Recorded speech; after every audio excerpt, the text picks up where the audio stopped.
Get the owner on the phone now. Crystal's scream ripped through the restaurant like a blade. Every diner turned their head. I sat in my corner booth, my coffee half finished, when my daughter-in-law burst into the main dining room on the arm of my son Darius, surrounded by a group of stylish friends. Crystal wore a blood-red designer dress that screamed luxury and jewelry that glittered under the crystal chandeliers, and then she saw me.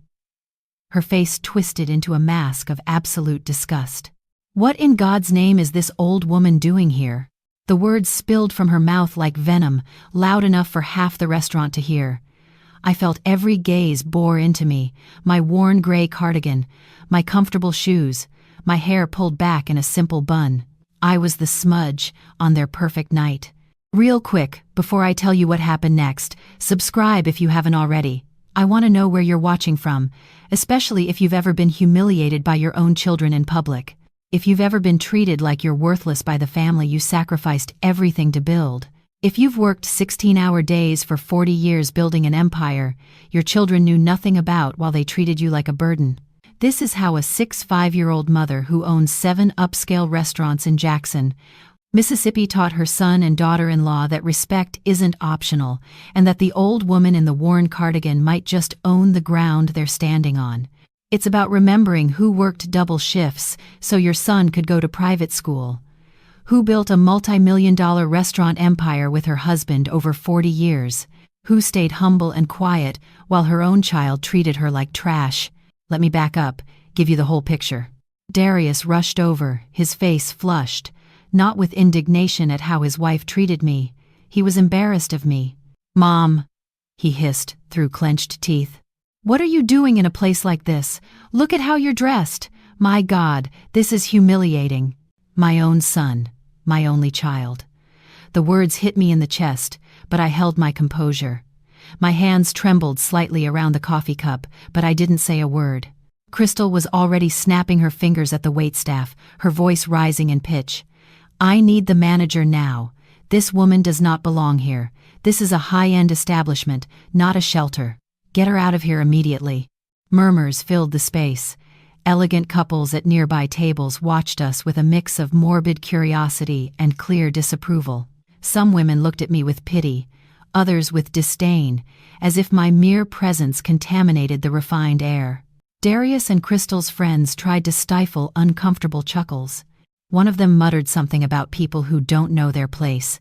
Darius leaned closer, his breath hot against my ear. "Mom, please, we're here with important investors. You're going to ruin everything. Can't you just leave? There are cheap diners over in North Jackson. Go there." Investors, important people. It was always the same. I was never enough for them, never stylish enough, modern enough, or valuable enough. Crystal continued to gesticulate dramatically, her voice reaching nearly hysterical notes. "This is unacceptable. We pay a fortune to dine in an exclusive atmosphere, and this shows up. Where is the owner? I want to speak to the owner right now." She pointed at me as if I were trash that urgently needed to be removed. Her friends nodded, scandalized, whispering amongst themselves about the nerve of certain people. A young server nervously approached, trying to calm the situation. Crystal cut him off before he could speak. "I don't want excuses. I want the manager. I want the owner. Someone needs to answer for this." The poor young man practically ran toward the back offices. Darius avoided my gaze completely, focused on smiling tightly at his investors, trying to minimize the incident. I remained sitting, feeling as though 65 years of life had been reduced to this moment of absolute humiliation. My own son wanted to erase me from his existence. The seconds dragged like hours. Crystal used every moment to fuel the fire. "I just can't believe it. Can you? You come to celebrate, to close important deals, and you have to run into this situation." She probably sneaked in without a reservation, or worse, someone took pity on her and let her in. Her friends laughed. That cruel laughter familiar to women who enjoy stepping on others. One of them added, "Poor dear, she probably saw the place from outside and thought she could pretend to belong here." The laughter grew louder. Then Anthony Tony Davis appeared. The restaurant manager walked toward us with his characteristic calm elegance. Impeccable suit, upright posture. A professional smile that revealed nothing. Crystal pounced on him immediately. "Finally, I need you to get this woman out of here immediately. She's ruining everyone's experience. Look at how she's dressed. This is embarrassing for your establishment." Tony listened in silence, nodding slightly, his expression completely neutral. Then his eyes settled on me. For a second, something flickered in his gaze. Something Crystal missed because she was too busy relishing her moment of power. Darius chimed in, his voice attempting to sound authoritative. "Look, we don't want to make a bigger scene. Just handle it discreetly. Take her out through the kitchen exit if you have to."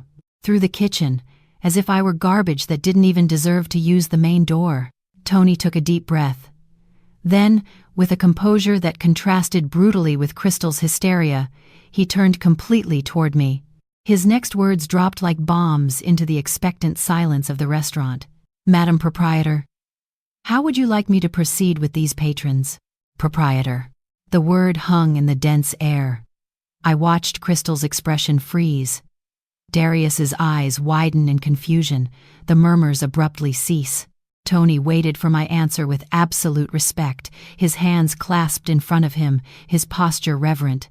I still hadn't moved a muscle, my coffee now cold between my trembling fingers. 65 years old. 5 years widowed. A lifetime spent building something my own children knew nothing about. And there I was, in my restaurant, being treated like an obstacle by the family I gave everything to. The silence that followed was deafening. Proprietor. That word kept echoing in the air like a ringing bell. I saw Crystal blinking, her mouth opening and closing without a sound. Darius had paled by 3 shades, his hand gripping the back of a nearby chair as if he needed physical support. The investors exchanged confused glances. Crystal's friends had stopped laughing. Their expressions shifted from smug superiority to uncomfortable uncertainty. Tony still stood by my table, awaiting my instructions with the loyalty that only comes from years of working together and mutual respect. But I still couldn't speak. I had a knot in my throat the size of a fist, because this moment, this public humiliation at the hands of my own blood, was simply the culmination of 5 years of accumulated contempt. 5 years ago, when I lost my husband James, I also lost my identity in my son's eyes. James had been my partner for 40 years. Together, we built everything from scratch. We arrived in Jackson with nothing but dreams and hands willing to work. He cooked. I managed. Our first restaurant was just a tiny space in a neglected part of North Jackson. We worked 16 hours a day, 7 days a week. Darius grew up among tables and kitchens, doing homework amidst the aroma of spices and the clatter of dishes. But he never valued that.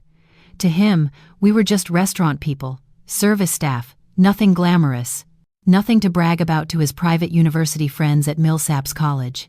When James died suddenly of a massive heart attack, I was devastated, but I was also left with something Darius never knew about. A chain of 7 upscale dining establishments spread across Jackson and the surrounding areas. What started as that humble neighborhood spot had transformed into a culinary empire valued at several $1 million. James and I had worked in silence, reinvesting every profit, expanding strategically. We never flaunted it. We never lived in mansions. We stayed in our modest home in North Jackson where we started. We continued to dress simply. The money was in the businesses, in property, in investments, not in appearances. After the funeral, Darius showed up with Crystal. They had been married for 2 years by then, but at the wake was the first time she showed me her true face. While I cried beside my husband's coffin, I heard her whisper to a friend, "Poor Darius. Now he'll have to carry the old woman. She probably can't even afford to keep herself up." Those words pierced me, but I was too deep in grief to confront her. Darius said nothing. He didn't defend me or contradict her. He simply nodded with resignation, as if I truly were a burden he now had to endure. That was 5 years ago. In those 5 years, the distance between us grew into a chasm. Darius and Crystal moved to an expensive condo in the Fondren district. They traveled to Miami, to Atlanta, to New Orleans, posting photos of luxury hotels and expensive restaurants on social media. They never invited me. They never asked how I was managing. They assumed I was struggling, scraping by on whatever small pension James might have left me. When they did visit, which was rare, it was always with that tone. That condescending tone of adult children checking on an elderly parent they considered a burden. Crystal would look around my modest home with barely disguised contempt, commenting on my outdated furniture, my simple kitchen, my old car parked in the driveway. "Mom, if you need money, you should just say so," Darius would tell me, his voice dripping with pity. "We can help you out. Maybe find you a nice assisted living facility. Somewhere you'd be taken care of." Assisted living. At 65. As if I were decrepit and helpless. I never told them the truth. Part of me wanted to see if Darius would love me, respect me, treat me with dignity, even when he thought I had nothing. Part of me hoped that somewhere inside the man he'd become, there was still the boy who used to help his father in the kitchen, who used to laugh at my jokes, who used to hug me tight and tell me I was the best mom in the world. But that boy had disappeared, replaced by a man who measured worth in dollar signs and designer labels. When their son Jaden was born 2 years ago, I thought things might change. I knitted him blankets, sweaters, little booties. I sent gifts for every occasion. But I was never invited to visit, never asked to babysit, never included in birthday celebrations or holidays. Crystal would post photos online, perfect family moments in their perfect home with their perfect life, and I was nowhere in those photos. Erased, as if I didn't exist. The one time I showed up unannounced with a birthday gift for Jaden's first birthday, Crystal barely opened the door. "Oh, Brenda. We weren't expecting you. We're actually about to head out. Very busy day. But thanks for the gift." She took the carefully wrapped package from my hands and closed the door before I could even ask to see my grandson. Brenda. Not Mom. Not even Mrs. Hawkins. Just Brenda. As if I were a stranger, an inconvenience. Standing in my restaurant now, with Tony waiting for my response and Crystal's face frozen in shock, all those moments came flooding back. Every dismissal, every insult, every time I was made to feel small and worthless by the son I had sacrificed everything for. I thought about James, about how hard we worked, about the early mornings and late nights, about the burns and cuts and exhaustion, about the times we couldn't afford to take vacations because every dollar went back into growing the business. We did it for Darius, so he could have opportunities we never had, so he could go to private school and university, so he wouldn't have to struggle the way we did. And this was how he repaid that sacrifice, by being ashamed of me, by treating me like garbage in front of his friends and investors, by wanting me removed through the kitchen exit like trash. I slowly set down my coffee cup. My hands had stopped trembling. Something inside me had shifted from hurt to clarity, from pain to resolve. I looked up at Tony. "Thank you for asking, Tony. I appreciate your discretion as always." Then I turned to look directly at Darius and Crystal. The entire restaurant was silent, every eye on us. "I'd like you to show these guests to the door," I said calmly. "They're no longer welcome in my establishment." Crystal's face went from white to red. "Your establishment? What are you talking about? You're just... She couldn't finish the sentence. Tony stepped forward, his voice professional but firm. "Mrs. Hawkins owns this restaurant. She also owns Magnolia Bistro, The Pearl, Riverside Grill, and 3 other establishments in the Jackson area. She and her late husband built this business over 40 years. The color drained from Darius's face completely. "Mom? Is this true?" I stood up slowly, gathering my purse. "Yes, Darius, it's true. Your father and I built all of this. While you were embarrassed by us being restaurant people, we were building an empire. While you assumed I was poor and pathetic, I was running a multi-million-dollar business." Crystal found her voice first, shrill and desperate. "This is ridiculous. You're lying. You live in that tiny house. You drive that old car. You dress like a woman who doesn't need to prove her worth through designer labels?" I finished for her. "Yes, Crystal. I do. Your father and I believed in living modestly and investing wisely. We believed in substance over appearance." I turned back to Tony. "Please escort them out. And Tony, make a note. They are not to be admitted to any of my establishments in the future." "Of course, Mrs. Hawkins," Tony said with a slight bow. Darius stepped forward, his face a mixture of shock and panic. "Mom, wait. You can't just... We need to talk about this." "I didn't know." "You never told me. You never asked," I said simply. "In 5 years since your father died, you never once asked how I was managing. You assumed I was poor because I didn't flaunt wealth. You were embarrassed of me because I wore simple clothes and lived in a modest home. You wanted me removed through the kitchen exit like garbage." The investors Darius had been so worried about were watching with undisguised interest now. One of them, an older man in an expensive suit, was looking at Darius with something like disgust. Crystal grabbed Darius's arm. "Come on, we don't need this. She's just trying to humiliate us. Let's go." But Darius was rooted to the spot, staring at me as if seeing me for the first time. "Mom, I'm sorry. I didn't mean—" "Yes, you did," I interrupted. "You meant every word. Every dismissive comment, every condescending offer to find me an assisted living facility, every time you made me feel worthless. You meant all of it." Tony had gestured to 2 security staff who had appeared discreetly near the entrance. Crystal saw them, and her face flushed with anger and humiliation. "This isn't over," she hissed at me. "You can't treat us like this. We're your family." "Family treats each other with respect," I said. "Family doesn't scream for the owner to remove their own mother, like unwanted trash. Family doesn't whisper at funerals about what a burden someone is. Family doesn't erase grandmothers from birthday celebrations and holidays." I could see other diners nodding slightly. Some of the women who had looked at me with pity earlier were now looking at Crystal with clear disapproval. One of the investors stood up from Darius's table. "I think we're done here tonight," he said coldly. "Marcus, we'll reschedule our meeting. Perhaps when you have your priorities in order." The other investors quickly followed suit, gathering their things and leaving without another word to Darius. I watched the business deal he'd been so worried about protecting crumble before his eyes. Crystal yanked on Darius's arm again. "Let's go. Now." This time, Darius allowed himself to be pulled toward the door.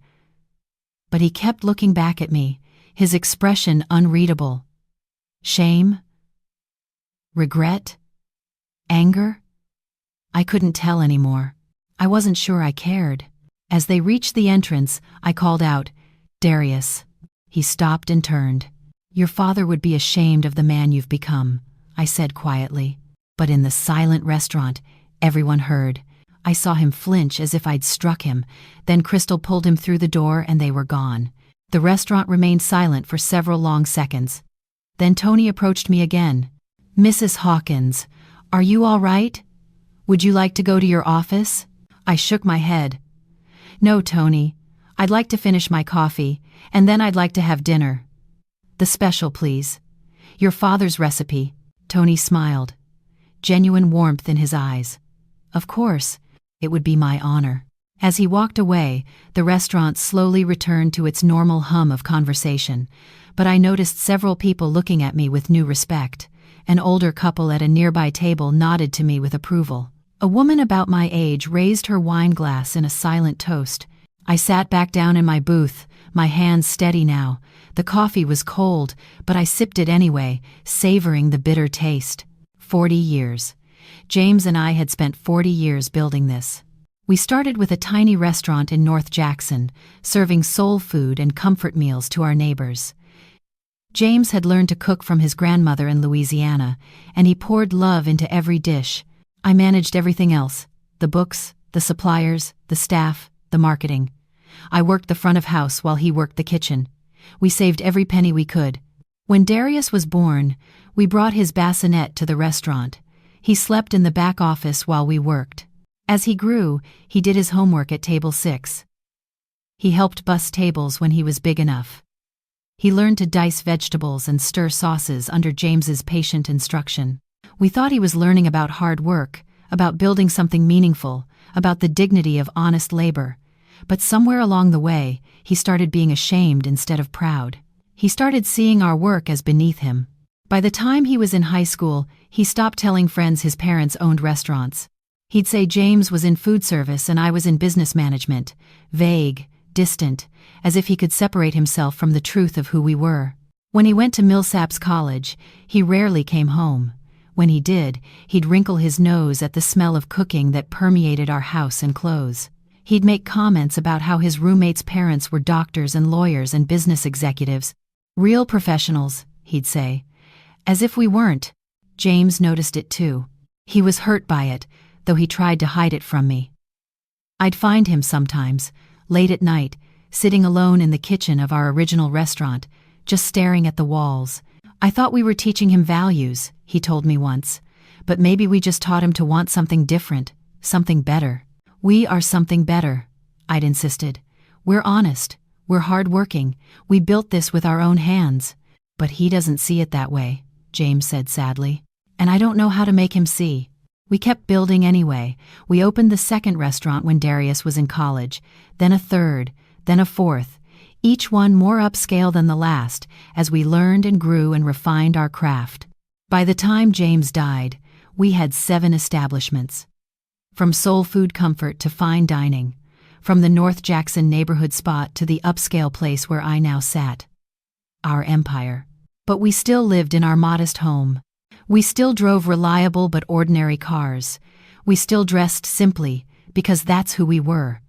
The money was a tool, not an identity. James always said he wanted to tell Darius about the full scope of what we'd built. He should know, James would say. He should understand what we accomplished. But I hesitated. I wanted Darius to respect us for who we were, not what we had. I wanted him to value the work itself, not the wealth it generated. And part of me, I admit, wanted to test him, to see if he would treat me with dignity even when he thought I had nothing. He failed that test. Spectacularly. Tony returned with a fresh cup of coffee, hot and perfect. "Compliments of the chef," he said. "David wanted you to know he's preparing your dinner personally." David. Tony's son, who had learned to cook under James's mentorship, who now ran the kitchen of this restaurant with the same passion James had brought to every dish. "Thank you, Tony. Tell David I'm honored." As Tony walked away, my phone buzzed in my purse. I pulled it out to see 3 missed calls from Darius and a string of text messages. "Mom, please. We need to talk. I didn't know. You have to believe me. Crystal is upset. She says you humiliated her on purpose. Can we come by your house tomorrow? Please answer. Please." I turned the phone off and put it back in my purse. I wasn't ready to talk to him. I wasn't sure I'd ever be ready. The truth was, this wasn't just about tonight's humiliation. This was about 5 years of accumulated hurt, every missed holiday, every forgotten birthday, every time I'd sent gifts for Jaden and received a perfunctory text message, "Thank you," with no photos, no updates, no invitation to visit. My grandson was 2 years old, and I'd seen him exactly 3 times. Once in the hospital, when I showed up uninvited because I'd heard from a distant cousin that Crystal had given birth. Once when he was 6 months old and I'd driven to their condo unannounced with a gift. And once at a restaurant, by pure accident, where they'd pretended not to see me until I walked over to their table. Jaden had stared at me with those big, curious eyes, reaching his little hands toward me. But Crystal had pulled him back. "He's fussy today, not good with strangers." Strangers. My own grandson. And I was a stranger to him. David himself brought out my dinner. A younger man, probably early 32s, with his father's kind eyes and his grandmother's smile. "Mrs. Hawkins," he said, setting down the plate with care. "Your husband's shrimp and grits, just the way he taught me, with the tasso gravy and the scallions he always insisted on." I looked at the plate, perfectly presented, the aroma exactly right, and my eyes filled with tears. "It's perfect, David. Your father would be so proud of you. And James would be proud too." "Mr. James was the best teacher I ever had," David said softly. "He taught me that cooking is love made visible, that every dish should be made with the same care whether it's for a millionaire or a regular working person. That the most important thing is respect. Respect for the ingredients. Respect for the craft. and respect for the people you're feeding. He believed that deeply, I said. I heard what happened tonight, David continued carefully.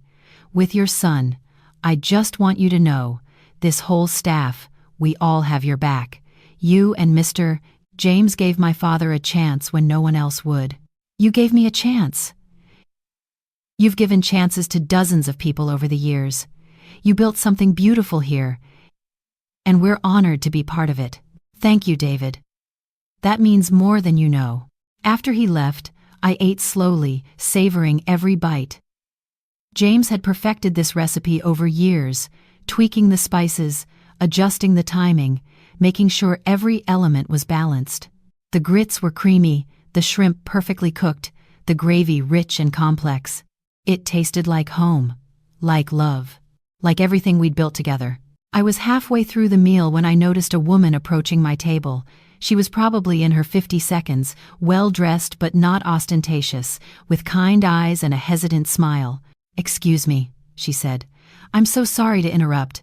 I wanted to say that what you did tonight was incredible. The way you handled that situation, with such dignity. I've been in a similar position with my own family, and watching you stand up for yourself, it gave me courage." "Thank you," I said. "That's very kind. I'm Catherine." She extended her hand. "Catherine Reeves. I own a boutique in Fondren.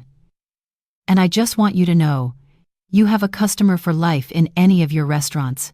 What you and your husband built is extraordinary." We shook hands, and she returned to her table. But over the next hour, 3 more people approached with similar sentiments. A young couple who thanked me for treating service workers with respect. An older man who remembered eating at our original restaurant 35 years ago. A middle-aged woman who said watching me inspired her to stop letting her adult children take advantage of her kindness. By the time I finished my meal, I felt something I hadn't felt in 5 years. Seen, valued, respected, not for my money, not for what I could give, but for who I was, for what I represented, for the strength it took to set a boundary and maintain my dignity. Tony approached as I was preparing to leave.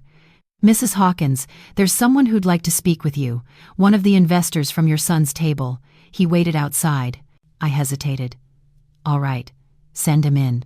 A moment later, the older man in the expensive suit approached. He was probably in his late 60s, silver-haired, with sharp eyes that had seen a lot. "Mrs. Hawkins, I'm Robert Chen.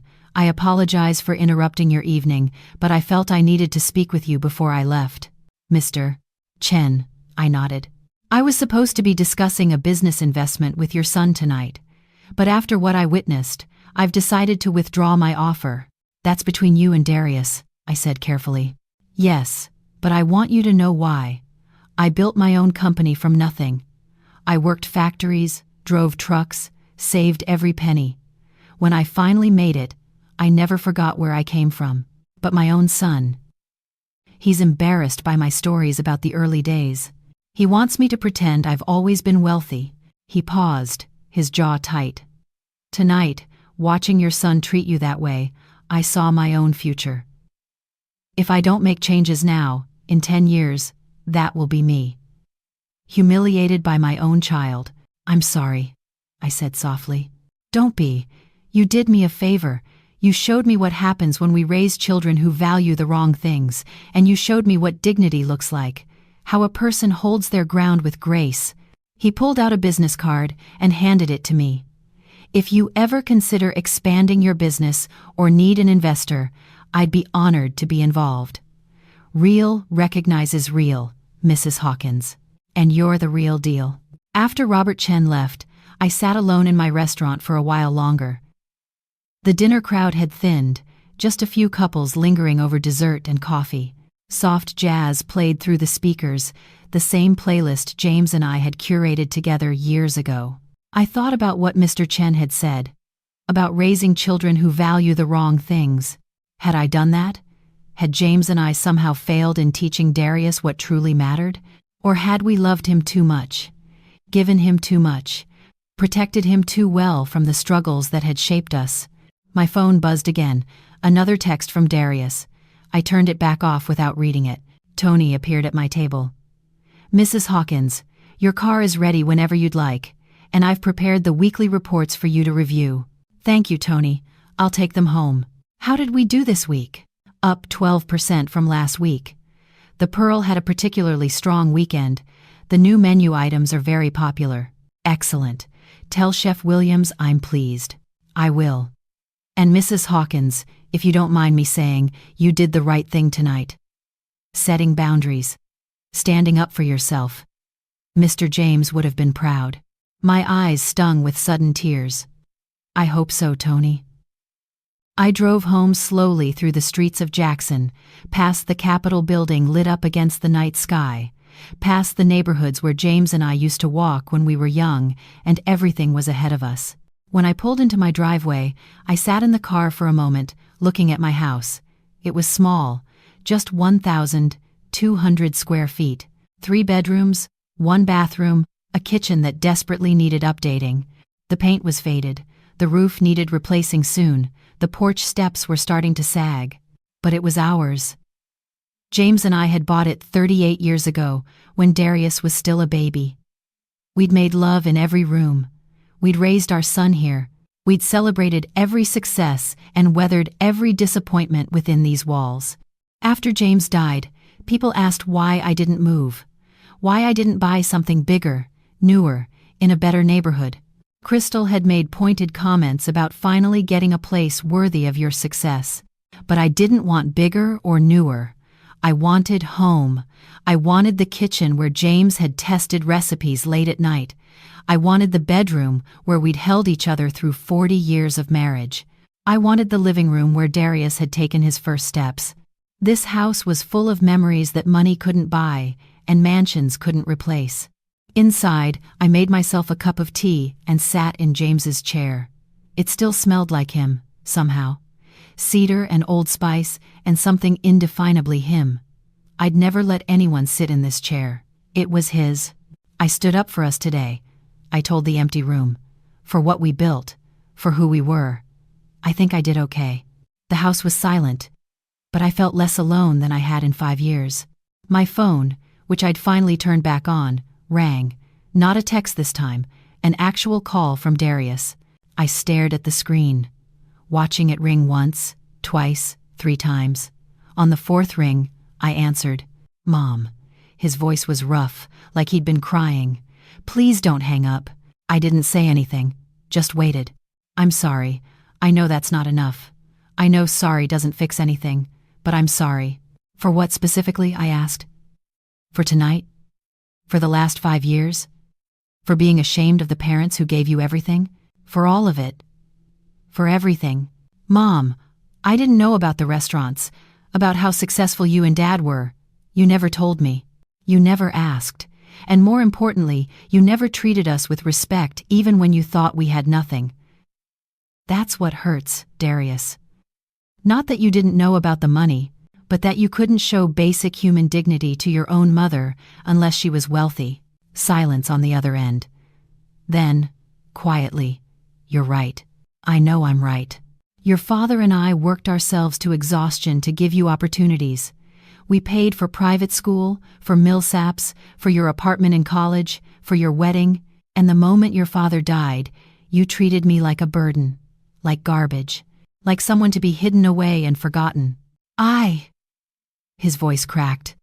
I was ashamed. Not of you. Of myself. I saw my friends' parents in their big houses and fancy cars, and I felt like we didn't measure up, and instead of being proud of how hard you and Dad worked, I was embarrassed. And when Dad died, I was so angry. Angry that he left us, angry that he stopped. Never what?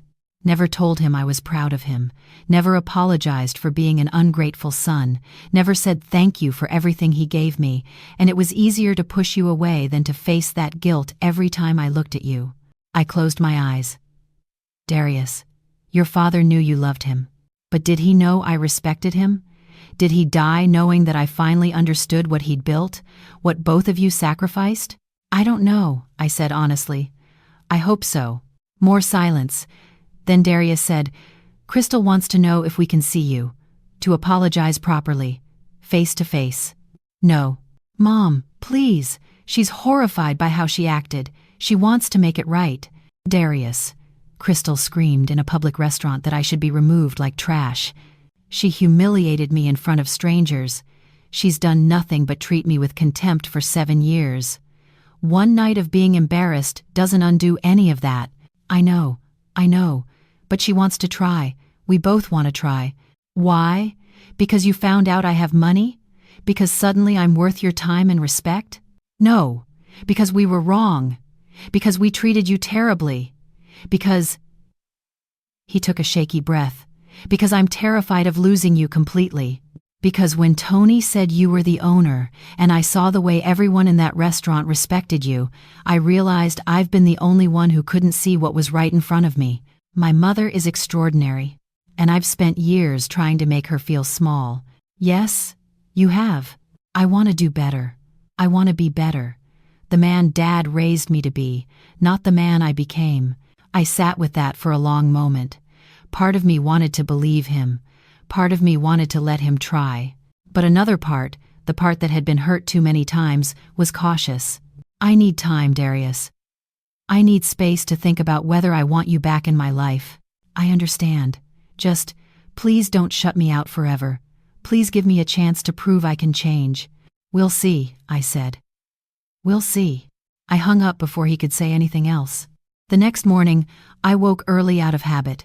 James and I had always been early risers, up before dawn to prep for the day's service. Even though I didn't need to be at the restaurants until later, my body still followed the old rhythms. I made coffee and sat on my sagging porch steps, watching the neighborhood come to life. Mrs. Patterson across the street waved as she retrieved her newspaper. Mr. Johnson walked his old beagle past my house, calling out a friendly good morning. These were my people. My neighbors. Folks who'd known James and me for decades, who'd eaten at our first restaurant, who'd celebrated our successes and mourned our losses right alongside us. They didn't care that I owned 7 restaurants. They cared that I'd brought soup when Mrs. Patterson's husband died, that I'd hired Mr. Johnson's grandson when he needed a summer job, that I still lived here, in this neighborhood, part of this community. My phone rang. I almost didn't answer, assuming it was Darius again. But the screen showed Patricia Coleman, my best friend for 30 years. Girl, I heard, Patricia said without preamble. Martha's daughter works at your restaurant. She called her mama, who called me. Is it true? Did that fool son of yours really try to have you thrown out? Every word, I said. And Crystal? That girl really said you should be removed like trash? Loudly, in front of everyone. Patricia let out a string of words that would have made a sailor blush. I never liked her. You know, I never liked her. Too much makeup. Too many airs. Treating you like you were beneath her. And Darius. Lord have mercy. That boy needs his behind whooped. Despite everything, I laughed. He's 35 years old, Patricia. I don't care if he's 85. You don't treat your mama that way. James is probably rolling in his grave. Darius called last night. He wants to apologize. Now that he knows about the money, I bet he does. That's what I said. What are you going to do? I watched a mockingbird land in my overgrown azalea bush. I don't know yet. Part of me wants to give him a chance. He's still my son. But Patricia, it hurts so much. The way he looked at me, like I was something embarrassing, something to be hidden. I know, honey. I know. But you listen to me. You don't owe him forgiveness just because he's blood. You take your time. You make him earn it. And if he can't, if he's just after the money, you walk away with your head high. You hear me? I hear you. You want me to come over? I can bring breakfast from Biscuit Heaven. No, I'm okay. But thank you. All right. But I'm checking on you later. And Brenda, I'm proud of you. For standing up for yourself, for not backing down. James would be proud too. After we hung up, I sat there a while longer, thinking about what Patricia said. About not owing forgiveness just because of blood. About making Darius earn it. She was right. For too long, I'd accepted crumbs of affection from my son because I was afraid of losing him completely. But the truth was, I'd already lost him. The question now was whether he could find his way back. Around 10 a.m., a car I didn't recognize pulled into my driveway. I tensed, thinking it might be Darius and Crystal, but the woman who got out was a stranger, professionally dressed, carrying a briefcase. Mrs. Hawkins? I'm Jennifer Morrison from the Mississippi Business Journal. I was at your restaurant last night. I witnessed what happened. I'd love to speak with you, if you have time. I'm not interested in publicity, I said carefully. I understand. But Mrs. Hawkins, do you know how many women, especially women of color, especially older women, are treated exactly the way your family treated you? Invisible, disposable, their contributions dismissed, their achievements ignored. I studied her face. She was probably in her late 40s, with intelligent eyes and a directness I appreciated. Your story, she continued. It's not just about a family conflict. It's about women who build empires in silence, who don't flaunt their success, who are underestimated and disrespected because they don't fit people's narrow ideas of what power looks like. You want to write about me? I want to write about what you represent. With your permission, of course, and only the parts you're comfortable sharing. I considered this. Part of me wanted to keep everything private, but another part thought about the women who'd approached me last night, about Catherine, who said watching me gave her courage, about Mr. Chen, who saw his own future in my story. Come inside, I said. I'll make coffee. We talked for 2 hours. I told her about James and me, about building the business from nothing, about the values we believed in. I told her about Darius, carefully, without being cruel, but honestly. About the pain of being treated as less than by your own child. Jennifer took notes, asked thoughtful questions, never pushed when I hesitated. What do you want people to understand? She asked finally. That worth isn't about appearances, that dignity matters, that building something meaningful is more valuable than looking successful, and that it's never too late to set boundaries, even with the people you love most. The article ran 3 days later. Front page of the business section, The Quiet Empire. How Brenda Hawkins built a multi-million-dollar restaurant legacy while staying true to her roots. It was beautifully written. Jennifer had captured everything. The struggle, the success, the heartbreak, but also the strength. She quoted other restaurant owners who praised James and me. She interviewed longtime employees who spoke about the opportunities we'd given them, and she told the story of that night at the restaurant, not sensationally, but as an example of how even successful women can be rendered invisible by society's expectations. The response was overwhelming. The phones at all 7 restaurants rang constantly with reservations. People wanted to eat at the places built by the woman in the article. Local news stations called asking for interviews. The mayor's office reached out about honoring James and me for our contributions to Jackson's culinary scene. But more importantly, I received hundreds of letters. From daughters who'd been dismissed by their families, from women who'd built businesses their children knew nothing about, from people who felt seen by my story. One letter in particular moved me to tears. It was from a woman in her 72nd who'd been treated as a burden by her successful children. She wrote, "I've been apologizing for existing for 10 years. Your story gave me permission to stop.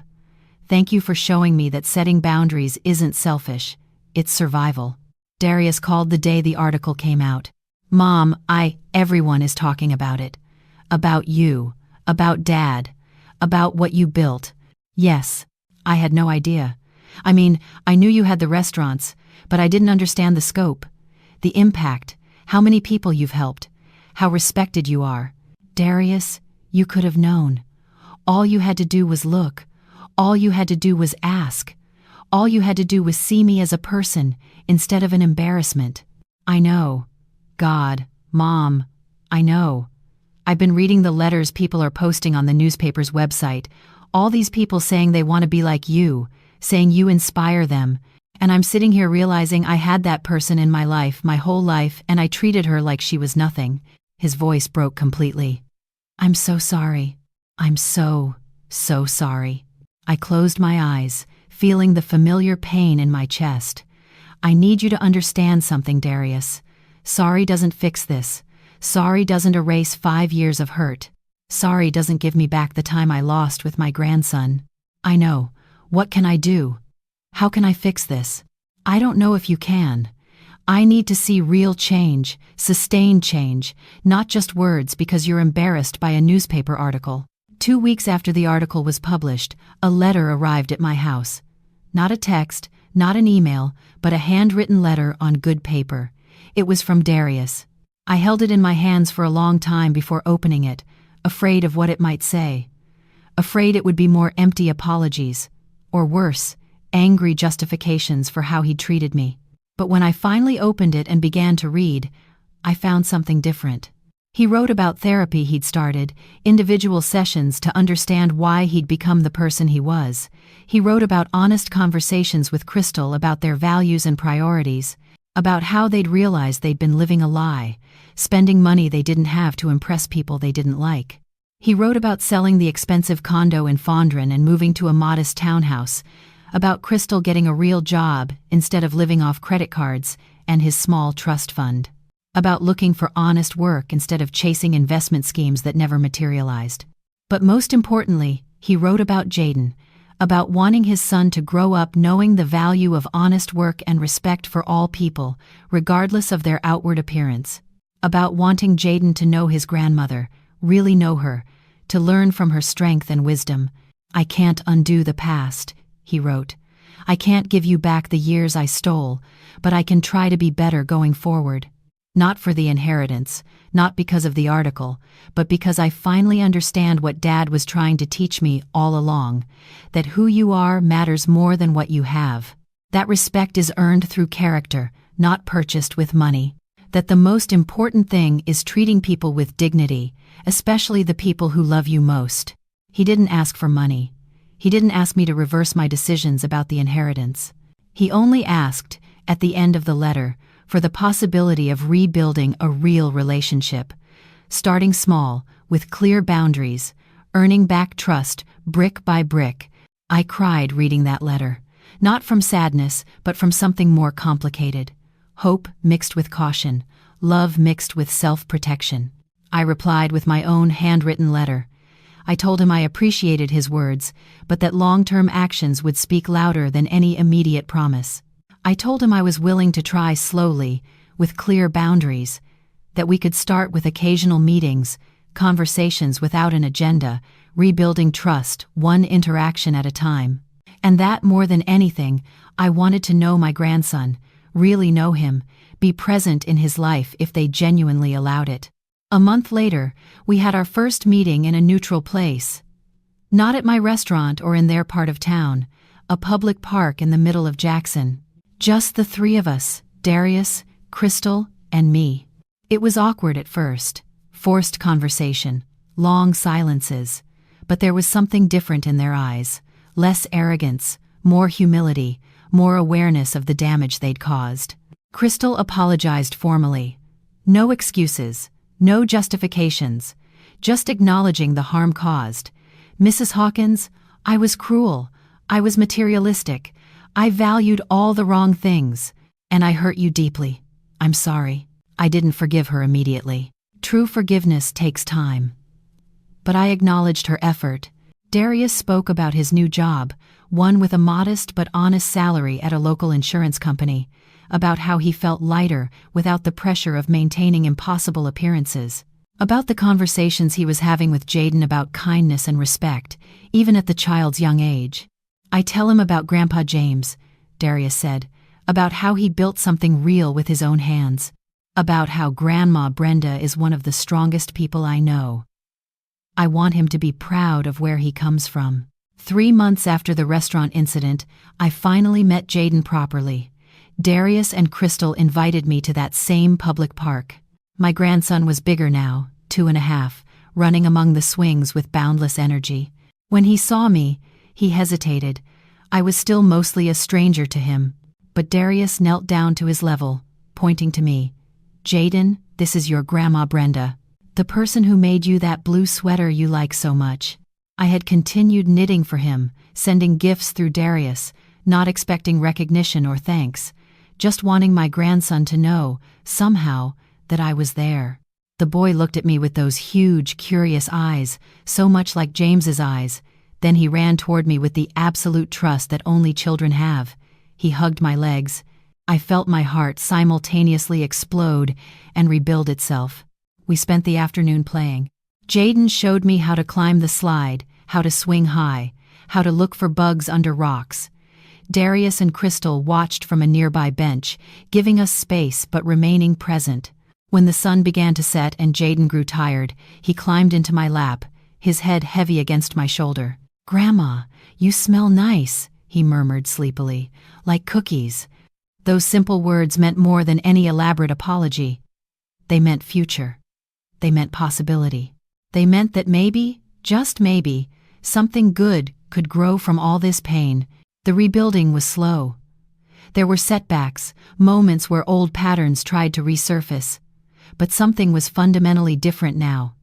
There was honesty. There were respected boundaries. There was genuine effort. Darius began visiting me regularly.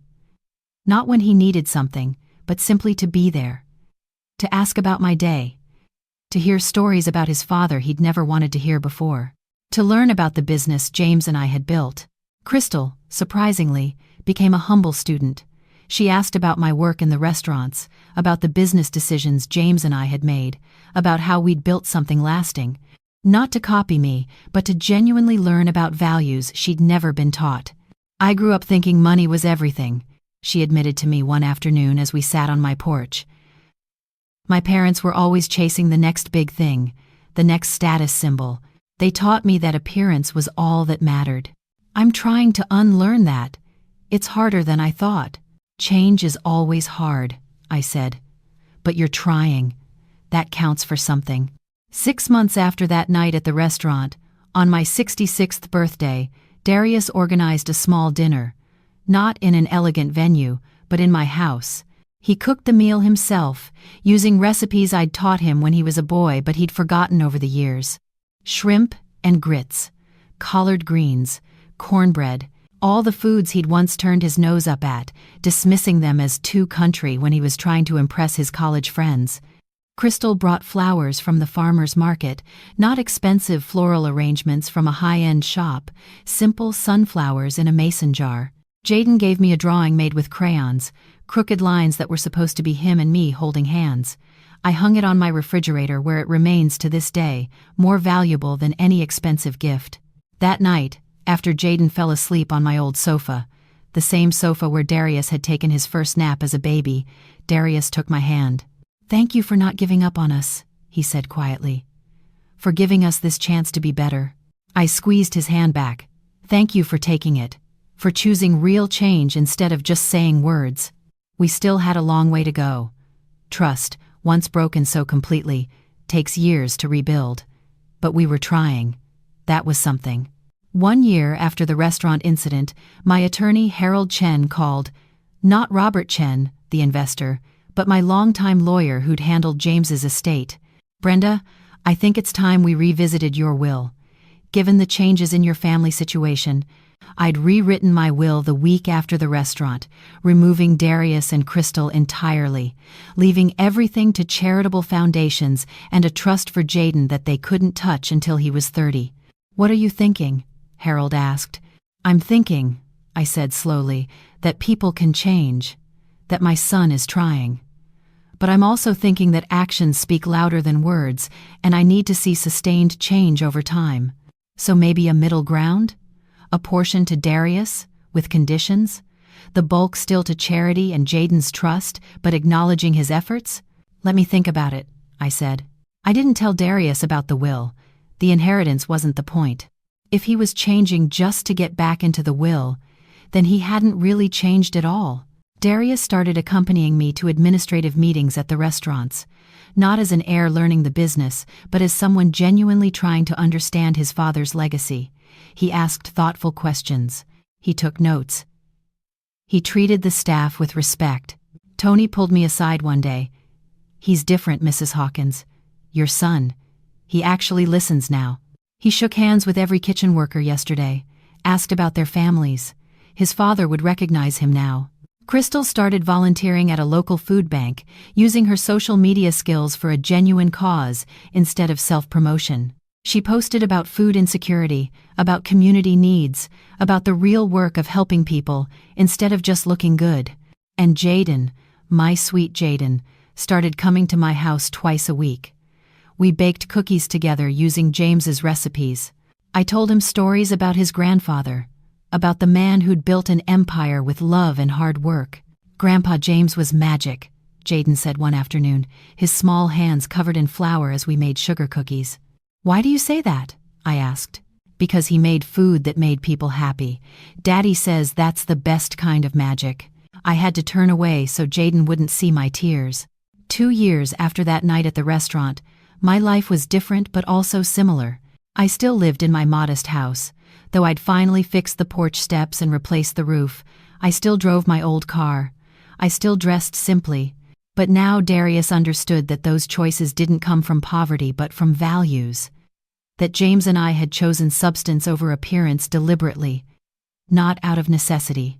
I still managed my restaurants, though I'd started training managers to take on more responsibility. I was 67 now, and while I wasn't ready to retire, I was ready to slow down a little. Darius occasionally accompanied me to business meetings, genuinely learning, not trying to take over. He never asked about the will, never hinted that he expected anything. He just showed up, consistently, doing the work of rebuilding our relationship. Crystal had become, if not a friend, then at least someone I could respect. She'd gotten a real job as a marketing coordinator for a nonprofit. She'd sold most of her designer clothes and jewelry, keeping only a few pieces. She'd learned to find worth in work rather than appearance. And Jaden, now 4 years old, knew his grandmother. Really knew me. He knew I owned restaurants. He knew I'd built something with Grandpa James. He knew that people's value wasn't in their clothes or their house, but in their heart and their actions. The reconciliation hadn't erased the pain. The scars remained. There were days when I remembered the humiliations, and they still hurt. There were moments when I looked at Darius and Crystal, and a part of me remained cautious, protecting my heart from future hurt. But there were also moments of genuine laughter, of real connection, of love that was learning to exist without conditions or transactions. I learned that setting boundaries is not cruelty, that demanding respect is not selfishness, that protecting your dignity does not make you less loving. And I learned that it is never too late to teach, even your adult children, that every person deserves to be treated with basic humanity, regardless of how much money they have or how they dress. That night at the restaurant changed everything. Not because I revealed my wealth, but because I finally revealed my worth. And that worth never depended on how many restaurants I owned or how much money I had in the bank. It depended on my humanity, my dignity, my right to be respected simply for existing. James would have been proud. Not of the empire we built, but of the woman who finally defended that empire when it mattered most. Who finally said enough. Who finally chose herself. Today, I dine at that same restaurant regularly, sometimes alone, enjoying the peace and the memories. Sometimes with Patricia, celebrating our unbreakable friendship of 30 years, and sometimes with Darius, Crystal, and Jaden, building new memories on the ashes of the old ones. Last week, I was having lunch there when a young woman approached my table. She was probably in her late 22s, nervous, clutching her purse. "Mrs. Hawkins? I'm sorry to interrupt. I read the article about you last year, and I wanted to thank you." "Thank me?" "My mother. She's been letting my brother and his wife treat her terribly, taking her money, excluding her from family events, making her feel worthless. I showed her your article, and last month, she finally stood up to them. She set boundaries. She told them no. Because of you. Because you showed her it was possible." The young woman's eyes filled with tears. "She's happier now than I've seen her in years. And my brother, he's actually starting to change. Starting to realize what he almost lost. So thank you. Thank you for being brave enough to share your story." After she left, I sat quietly, thinking about ripples. How one moment of choosing yourself can ripple outward, touching lives you'll never know about, giving courage to strangers, changing families. That evening, Jaden came over for our regular Tuesday visit. He was working on a school project about heroes, and he'd chosen to write about me and James. Teacher says heroes are people who do brave things, Jaden explained, carefully gluing photos onto poster board. And Daddy says you and Grandpa James were brave because you started with nothing and built something big. And because you were nice to everyone, even when you didn't have to be. Your Grandpa James was the brave one, I said. He took risks. He believed in dreams when nobody else did. But Daddy says you were brave too. He says you stood up for yourself when people were mean. He says that's the hardest kind of brave. I helped him arrange the photos. Pictures of James and me at our first restaurant, both of us young and hopeful. Pictures of our family through the years. And a recent photo of all of us together, 3 generations, learning to love each other better. That night, after Jaden went home, I sat in James's chair with a cup of tea, looking at the life we'd built together. Not just the restaurants and the success, but the values, the integrity, the commitment to treating people with dignity. I thought about that night 2 years ago, the humiliation, the pain, the moment I almost let them break me, and I thought about the strength it took to stand up, to speak up, to say, enough. Some people might think I was too harsh, that I should have forgiven Darius immediately, welcomed him back without making him work for it. That family should forgive unconditionally. But I learned that unconditional love doesn't mean accepting unconditional disrespect, that you can love someone and still require them to treat you with basic human dignity. That sometimes the most loving thing you can do is refuse to enable bad behavior. Darius earned his way back into my life. Slowly. Painfully. Through consistent action over 2 years. And our relationship now, while still healing, is built on something more solid than it ever was before. It's built on honesty, on respect, on genuine appreciation rather than obligation. Crystal will never be my daughter in the way I once hoped, but she's learning, she's growing, and more importantly, she's teaching Jaden to value people for who they are, not what they have. My will remains mostly the same. The bulk of my estate goes to charitable foundations focused on helping small business owners, particularly women of color, get started, to feeding hungry families through food banks across Mississippi, to scholarships for children who want to learn the culinary arts. There's a generous trust for Jaden that he'll access at 25, not for luxury, but for education and starting his own honest business if he chooses. And there's a portion for Darius now. Not because he's entitled to it, but because he earned it, because he did the work of becoming a better man, because he chose to change. But more than money, I'm leaving him something more valuable, the knowledge of how to build something real, the example of what integrity looks like, the understanding that worth comes from character, not possessions. Tonight, the phone rings. It's Darius. Mom, Jaden got an A on his hero project. His teacher said it was the best in the class. He wants to bring it to show you tomorrow. I'd love that, I say. Mom, thank you. For everything. For not giving up on me. For showing me what strength really looks like. For being the kind of mother, the kind of person, worth fighting to keep in my life. You're welcome, son. I'll see you tomorrow. I hang up and look around my small living room. At James's chair, at Jaden's drawings on my refrigerator, at the photos of our family, broken and mended, imperfect but trying. This is what winning looks like. Not revenge, not proving a point, but maintaining your dignity while leaving the door open for redemption. Standing firm in your worth while allowing space for others to grow into theirs. Respect is not inherited, it is earned, it is chosen, and it is protected, even when it hurts, especially when it hurts. Because in the end, the only thing we truly possess is our dignity, and no one, not even family, not even the children we love more than life itself, has the right to take that away. James would be proud. Not just of the restaurants, not just of the success, but of the woman who finally understood that loving yourself is not selfish. It's survival, it's strength, it's the foundation of everything else. And it's never, ever too late to choose yourself. That is Brenda Hawkins's story. Now I want to hear from you. Where are you watching this from? What city? What country? Drop it in the comments below. I love seeing our global community come together over these stories about public humiliation by family, building empires in silence, and the moment when a 5-year-old mother in a worn cardigan reveals she owns the entire restaurant. Real question: if you were Brenda sitting in that restaurant booth and your daughter-in-law screamed for the owner to remove you while your son wanted you taken out through the kitchen exit, what would you have done?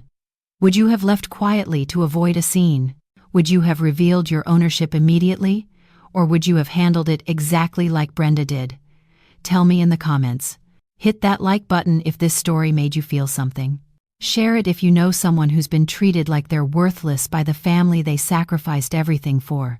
Someone who worked 16-hour days for 40 years building something their children knew nothing about. Someone who gave their child private school and college while wearing the same simple clothes for years because the money went into the business, not appearances. And subscribe for more raw, real stories about mothers who own the restaurants their daughters-in-law demand they be thrown out of. Sons who finally understand what their parents built after years of being ashamed. Restaurant managers who recognize true proprietors. And what happens when the old woman in the worn cardigan turns out to own a 7-restaurant empire worth millions? Thanks for watching. Sometimes, the person screaming to have you removed owns the building you're standing in. Sometimes your late husband's recipes are still being served with love 5 years after he's gone. Sometimes building something real means staying in your modest house in North Jackson instead of moving to a mansion. And sometimes the most powerful thing a mother can do is set boundaries that force her adult children to earn their way back into her life through sustained change, not just apologies. See you in the next video.